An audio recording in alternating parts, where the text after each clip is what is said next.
Okay, so kita tengok yang kalau ada initial value problem. Okay, so dia bagi kita punya ni adalah y double prime 4y prime plus 4y equal to 0 lah. Okay, ini maksudnya adalah dy square ni. And then kita ada 4 dy dx. And then kita ada tambah 4y sama dengan kosong. Okay, so dia bagi kat sini. Bila dia, ini untuk kita carikan nilai apa yang kita nak tahu, kita nilai a and b. Sebab dia ni adalah constant kan. So kita dah tahu kalau dapat dia punya nilai of kita punya roots tu macam mana, sama ada dia real and distinct ataupun maybe equal ataupun dia imaginary. So kita tengok, lepas tu dan kita kena carilah dia punya equation yang mana yang sesuai. Okay, so yang ini kita tahu kita ada macam biasalah, kita ada yang am square. Kita kena buat yang start macam yang kita cari tu. So kita ada am square tambah bm tambah c equal to 0. So ni saya bulat ni, kita ambil, kita akan ambil depan dia lah. So maksudnya a dia adalah 1, b dia adalah negatif 4, c adalah 4. Okay, so kita masukkan equation tu. So akan jadi m square tambah tolak dengan 4m tambah 4 equal to 0. Okay, so bila kita dah dapat tu, kita kena ni lah, orang kata apa, factorizekan dia. So kita ada mm dan kita ada 2 lah. Alright, so since dah ini tengah ni negatif, walaupun ini adalah positif, so kita boleh letak negatif. So akan dapat 4 juga. Kat sini dapat m square. So kalau kita darab silang, so kita akan dapat negatif 2m tambah dengan negatif 2m, so akan dapat negatif 4m. So kalau you nak gunakan kalkulator pun boleh, ataupun you nak gunakan negatif b yang plus minus b square minus 4ac square root tu divide by 2a tu pun boleh. Okay, formula. So ini dapatlah 4m. So dapatlah betul. So maksudnya dia adalah m tolak 2, m tolak 2 sama dengan 0 lah. So m sama dengan 2, m lagi 2 pun sama dengan 2. So dia adalah equal. Maksudnya dia adalah satu nilai m saja, which is ni. So dia adalah kita panggil two real equal roots. So kita akan guna yang mana punya equation. So kita akan gunakan yang paling yang nombor 2 tu lah. So kita ada yang ini. So kita akan pakai yang ini. Okay, so kita akan masukkan y. Kita buat sebelah pun boleh lah. Saya buat sebelah.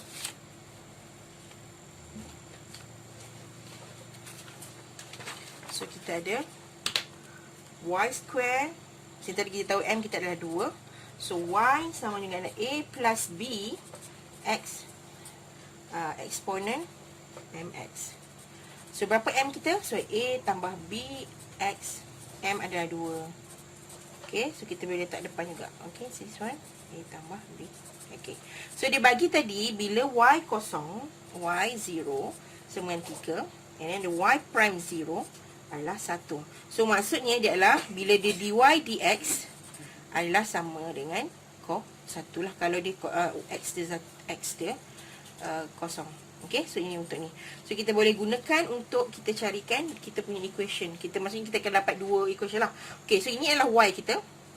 So ini dah dapat 1. And then kita ada lagi satu, kita dy dx kan dia,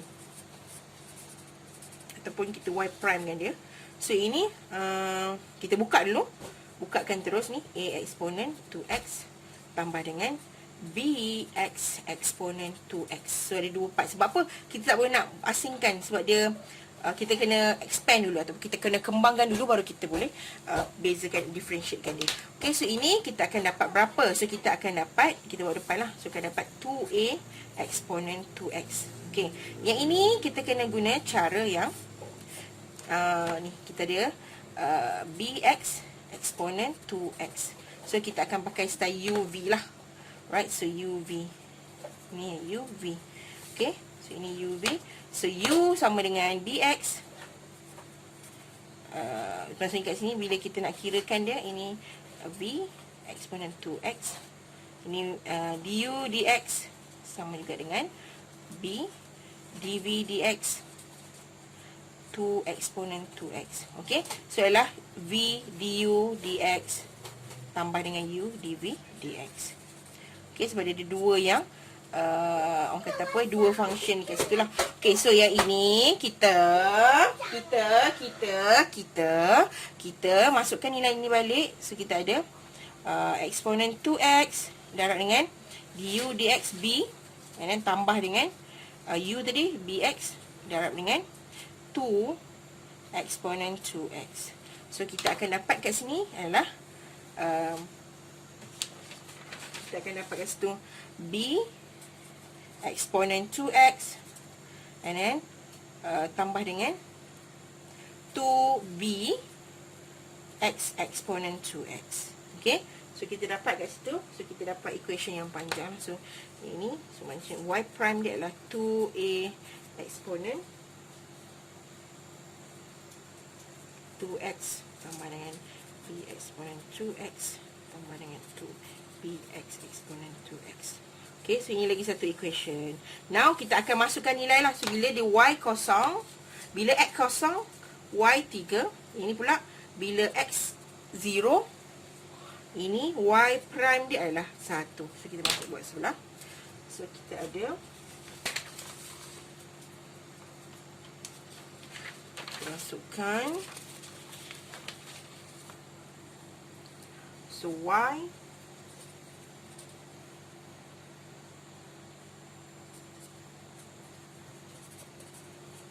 okay, so dia adalah sama tadi, dia adalah bila x 0, y 3. So ini 3. So dia punya ni apa? Eksponen 0, a tambah dengan b 0. Okay, so ini dapat eksponen 0 adalah 1. So a jelah tinggal ini kosong kan. So b tak ada. So a sama dengan 3. So inilah. So kita dapat a sama dengan 3. Okay, so yang kita nak cari dulu plug b. So kita akan masukkan yang ini dalam ni pula, 2a eksponen 2x tambah b eksponen 2x tambah dengan 2b eksponen 2x ni. So bila dia kata dia 0, ini adalah ni apa, bila x dia 0, y dia 1. So ni y ni 1. So 2a eksponen 0 tambah dengan b eksponen 0 tambah dengan 2b ni x0 eksponen 0. So ini boleh cancel out lah kat sini, sebab dia kerap dengan kosong terus. So ini dia jadi 2a plus b lah. Alright, because of the eksponen 0 sama dengan 1. Eksponen kosong sama dengan 1. So ini 1. So maksudnya 2a plus b sama dengan 1. So 2 adalah apa, a tadi adalah 3 tadi. So sama dengan 1. So ini 6 tambah dengan b. So kita akan dapat b sama dengan 1 tolak 6, which is negative 5. So b kita adalah negative 5. So bolehlah kita masukkan dalam equation yang last kita. Yang kita masukkan, which is y. Ni y kita tadi. So y sama juga dengan eksponen 2x a plus b x. So kita tahu eksponen 2x tadi, a adalah 3, b adalah 5. So kita akan dapatlah ini dia punya particular equation kita. So bila kita sebut general, dia tak ada macam all complete punya nilai untuk constant. So kalau untuk particular equation ataupun particular solution, so dia mesti complete lah, cukup lah. Maksudnya A dengan B tu kita kena tahu. Okay, itu kita kena ada nilai of IVP. Okay, so ini benda apply untuk semua. Untuk maksudnya kalau untuk cari nilai A dengan B tu, maksudnya bila you dah tahu jenis root, and then you masukkan nilai which of the equation yang general equation yang kita ada. So maksudnya you dah tahu you punya nilai apa, maksudnya punca roots tu apa, yang mana satu. Contohnya, dan pilihlah yang mana satu yang sesuai dengan roots yang kita dapat. So, dan kita gunakan equation yang ataupun nilai yang dibagi tu, initial value problem tu, and then masukkan dalam equation tu, and then you dapatkan nilai A dengan B. So, itulah kita dapat dia punya particular equation. Okay, so nanti you boleh try nanti yang untuk apa tu, nanti saya akan tunjukkan beberapa soalan So nanti you boleh try lah. Nanti saya akan tunjukkan a few lah, tak semua. Nanti saya akan bagi juga jawapan yang lain dalam bentuk PDF. Okay, so nanti saya akan tunjukkan beberapa contoh video untuk problems yang ada dalam example 3.1 ni. Okay, thank you semua.